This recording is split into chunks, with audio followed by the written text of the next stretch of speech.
ఇక ఆయన రైతు భరోసా ఉంటుందో ఉండదో అని ఒకటే ముండ మూసినట్టు ఆయన మాట్లాడుతూ ఉన్నాడు బండి సంజయ్. నువ్వేమీ ఆ బాధపడకు నాయన, భరోసా ఎవరు రైతు భరోసా తీసేస్తామని ఎవరు అనలే.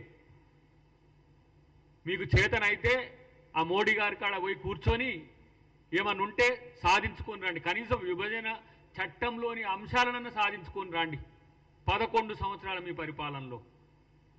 ఇలా మీకు 8 ఎంపీలు ఇచ్చిండ్రు, 8 ఎమ్మెల్యేలు ఇచ్చిండ్రు, మిమ్మల్ని ఇద్దరిని మంత్రులుగా కూడా ఇక్కడ ఎలగబెట్టమని పంపించిండ్రు. మీరు ఏం చేస్తుండ్రు?